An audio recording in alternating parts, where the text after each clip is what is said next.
Hello students, how are you all? I hope you all are doing well. I am Prachi Chaudhary, Assistant Professor in SC College of Commerce and taking your lecture of Managerial Economics, and today's topic is cost.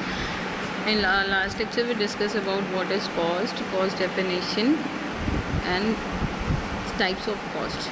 So in our last lecture we discussed about opportunity cost, actual cost, direct cost, indirect cost, business cost and full cost. Yes, so today we discuss about what is incremental cost. We also discuss about incremental cost and sunk cost in our last lecture, and today we discuss what is explicit cost, implicit cost, historical cost, replacement cost, past cost and future cost, shutdown cost, abandonment cost, real cost, bank cost, urgent cost, postponable cost. Okay, so today we start with explicit cost. So what is explicit cost? यानी कि जो आपकी स्पष्ट लागतें हैं, explicit cost हैं, वो क्या होती है, ठीक है। तो जो आपकी एक्सप्लिसिट कॉस्ट हैं, ये वो पेमेंट्स होते हैं, the payments that are made to the factors hired from outside the command of the firm और टर्म एज एक्सप्लिसिट कॉस्ट, ठीक है।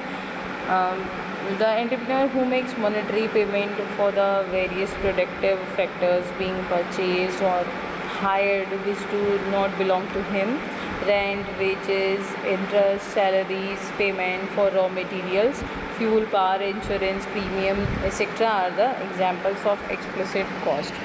Okay, तो अगर और जनरली इसको देखें तो जो भी उत्पादक होते हैं वो उत्पादक द्वारा उत्पादन के जो बाह्य साधन होते हैं, हमारे एक्सटर्नल रिसोर्सेज जो होते हैं, जैसे रॉ मटेरियल होता है, लेबर होती है, इंटरेस्ट होता है, टैक्स होता है, इंश्योरेंस होता है, ये सबको इनकी शर्तों के अनुसार क्या करते हैं, भुगतान किए जाते हैं, है ना। तो ये स्पष्ट और व्यक्त लागतें होती हैं, यानी कि एक्सप्लिसिट और एक्सप्लेन्ड भी आप इसको कह सकते हो। दूसरी चीज़ जो आती है वो आती है हमारी इम्प्लिसिट कॉस्ट की। तो इम्प्लिसिट कॉस्ट में क्या है, इम्प्लिसिट कॉस्ट को अगर आप कहेंगे, जैसे एक्सप्लिसिट आपकी स्पष्ट लागतें हैं, वैसे ही इम्प्लिसिट आपकी अस्पष्ट या अव्यक्त लागतें हैं। और इसमें क्या होता है, इसमें क्या होता है, जो देखिए जो सेल्फ ओन्ड रिसोर्सेज होते हैं, है ना, यानी कि जो the self owned resource used in production for which the payment is made refers to the implicit cost, which is the earnings of the owner from self-employed resources in their best alternative utilization. For example, a businessman utilizes his services in his own business, leaving his job as a manager in a company, ठीक है। Thus he foregoes his salary as a manager. This loss of salary becomes an implicit cost of its own business. Clear?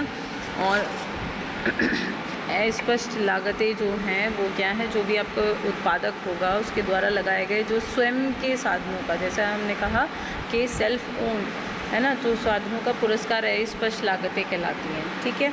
इसमें अगर आप example देखोगे तो जो स्वयं के द्वारा सेल्फ के थ्रू जो भी सर्विसेज प्रोवाइड की जाती हैं, सेवाओं की जो मजदूरी दी जाती है ना, स्वयं की पूंजी का जो ब्याज होता है, स्वयं के भवन का जो किराया होता है या डेप्रिसिएशन, ये सब इसमें इंक्लूड होता है। और इसमें जो स्वामी होता है, ओनर होता है, का सामान्य लाभ भी सम्मिलित होता है, ठीक है।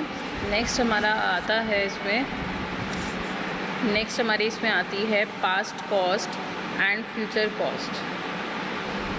तो देखिए जो पास्ट कॉस्ट होती है, यानी कि जो विगत लागत होती है ना, तो वो लागत होती है जो वास्तव में हो चुकी होती है, यानी कि जो हम कर चुके हैं, यानी कि जो वो कॉस्ट होती है जिनकी एंट्रीज़ हमारे जो वित्तीय जो लेखे होते हैं, फिनेंशियल बुक्स जो होती हैं, उनकी एंट्रीज़ हमारे पास मेंशन होती हैं, है ना, डिस्क्राइब कर चुके होते हैं उन्हें। और the cost that is out of the control of the management as being incurred already is described as past cost, ठीक है। और जो इनका एवल्यूशन होता है दीज कॉस्ट का can be done with recollective effect, ठीक है।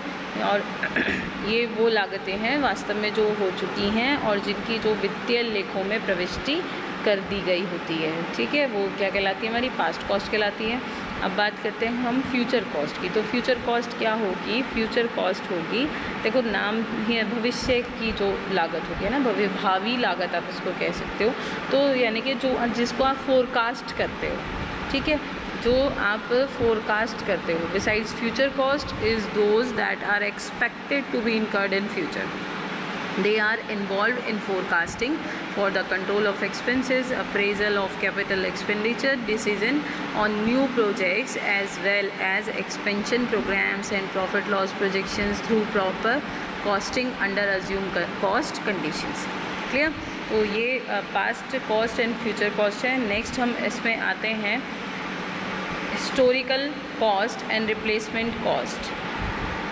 यस, तो हिस्टोरिकल एंड रिप्लेसमेंट कॉस्ट जो है, देखिए जो ऐतिहासिक जो लागत है हमारी, हिस्टोरिकल जो कॉस्ट है, इसका जो मीनिंग है या इससे आप क्या समझते हैं, जो भी संपत्ति की मूल लागत होती है ना, यानी कि जो आपकी एसेट्स हैं उनकी जो मूल लागत है, अर्थात उसके जो क्रय मूल्य से होता है, ठीक है, उसके क्रय मूल्य से होती है, ठीक है। परंपरागत लेखा विधि में जो ह्रास डेप्रिसिएशन की जो कैलकुलेशन होती है इसी लागत पर की जाती है, लेकिन मूल्य स्तर में तेज़ी से परिवर्तन होने की कंडीशन में हिस्टोरिकल कॉस्ट जो होती हैं, इनके आधार पर जो डेप्रिसिएशन है उसकी गणना प्रबंधकीय निर्णय के लिए भी उपयुक्त नहीं होती है। यानी कि जो आपकी हिस्टोरिकल कॉस्ट है वो एक एक्चुअल कॉस्ट होती है, ठीक है। The historical cost is the actual cost of an asset incurred at the time when asset was acquired. It means the cost of a plant at a price originally paid for it. In contrast, replacement cost means the price that would have to be paid currently for acquiring the same plant. So historical cost are the past cost and replacement cost are the present cost. Clear? Historical cost are the past cost and replacement cost are the present cost. तो जो हमारा next type है इसमें past cost, या जो अभी हमने जो डिस्कस किया है past cost and future cost, तो पास्ट कॉस्ट हमारी हिस्टोरिकल कॉस्ट भी होती हैं, ठीक है, और जो रिप्लेसमेंट कॉस्ट होती है वो हमारी प्रेजेंट कॉस्ट होती है, ठीक है। Price change over time cause a difference between historical cost and replacement cost. और इसके लिए आप एग्जाम्पल करो तो सपोज करो that the price of a machine is in 1995 was ₹1 lakh and it's present price is 2,50,000। तो एक्चुअल कॉस्ट क्या हुई of 1 lakh is the historical cost, while 2,50,000 is the replacement cost. तो एक्चुअल कॉस्ट क्या हुई हमारी 1 lakh हुई है ना, हिस्टोरिकल कॉस्ट हुई, और जो 2,50,000 हुई वो इसकी रिप्लेसमेंट कॉस्ट हुई। क्लियर? नेक्स्ट हम इसके टाइप पे आते हैं shut down and abandonment cost. तो शट डाउन कॉस्ट जो होती है, देखिए जो तालाबंदी कह देते हैं ना, और या फिर कार्य निरस्ती लागत और कार्य परित्याग लागत, ठीक है। इसमें जो the cost which are incurred in the situation of closure of plant operations are known as shut down cost, ठीक है। जो तालाबंदी लागत होती हैं ये वो लागत होती हैं जो किसी फर्म को जो भी उसका उत्पादन कार्य है कुछ समय के लिए बंद कर देने, उनको क्या करना पड़ता है, कुछ समय के लिए बंद कर देने पर करनी पड़ती हैं, ठीक है। और इसमें जो संयंत्र के चालू रहने की स्थिति में इन लागतों का कोई महत्व नहीं होता। नेक्स्ट हमारा जो आता है कार्य परित्याग लागतें, यानी कि अबेंडोनमेंट कॉस्ट। ये वो लागत होती हैं जो किसी प्लांट को सदा के लिए हटा देने पर करनी पड़ती हैं, यानी कि कोई प्लांट अगर आपने हमेशा के लिए हटा दिया है तो उस पर ये कॉस्ट होती है ना, उस पर ये कॉस्ट लगती है, उस हटा देने पर जो भी ये करनी पड़ती है, प्लांट को हमेशा के लिए आपने हटा दिया, तो ये वो लागत है जो किसी प्लांट को हमेशा के लिए हटा देने पर करनी पड़ती है, और ये कार्य के स्थायी तौर पर बंद कर देने की स्थिति होती है, यानी कि आपने उस कार्य को फिक्स कर दिया कि वो बंद ही करना है, फिक्स्ड है, स्थायी है ना। इस स्थिति में जो आपकी संपत्ति होगी, संपत्ति का निपटारा करने की समस्या आती है और इसमें फर्म को व्यय करना पड़ता है ना। इस लागत का जो महत्व है तभी उत्पन्न होता है जब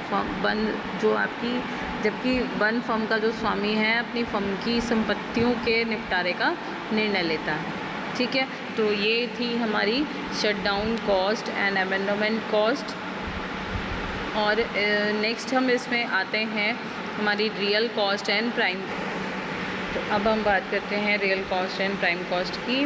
तो जो ये रियल कॉस्ट होती है यानी कि जो आपकी वास्तविक लागत होती है, देखिए जो ये वो कॉस्ट होती है which are actually incurred by the payment of labour, material, plant, building, machinery, equipments, travelling and transport etcetera. ये सब आपकी एक्चुअल कॉस्ट और रियल कॉस्ट कहलाती हैं। और इसमें हमने एक्चुअल कॉस्ट को पहले भी डिस्कस किया है अपॉर्चुनिटी कॉस्ट के साथ, ठीक है। और अगर हम ये कहें कि the expenses which are directly associated to the production of a commodity are called, क्या कहलाएंगी, प्राइम कॉस्ट कहलाएंगे, ठीक है। और प्राइम कॉस्ट को हम मेंशन करते हैं। प्राइम कॉस्ट किसकी इक्वल होती है, यानी कि इसको एक आप फॉर्मूला के थ्रू भी प्रेजेंट कर सकते हो। प्राइम कॉस्ट इक्वल होती है direct material plus direct wages plus direct expenses, यानी कि जिसमें आपका डायरेक्ट मटेरियल, डायरेक्ट वेजेस और डायरेक्ट एक्सपेंसेस इंक्लूड होते हैं। वो किस, ये टोटल क्या होती है, प्राइम कॉस्ट होती है ना। आपने पहले भी इसको स्टडी किया होगा, कॉस्ट अकाउंटिंग में भी पढ़ा होगा। Prime cost equals to direct material plus direct wages plus direct expenses. Clear है। इसी के साथ हम अपना वीडियो क्लोज करते हैं। नेक्स्ट वीडियो में हम नेक्स्ट टाइप्स इसके डिस्कस करेंगे। तब तक के लिए thank you, bye bye, stay home, stay safe, be happy and like and subscribe my video and my channel. Like share subscribe, ज़्यादा से ज़्यादा आप लाइक शेयर सब्सक्राइब करें। Thank you.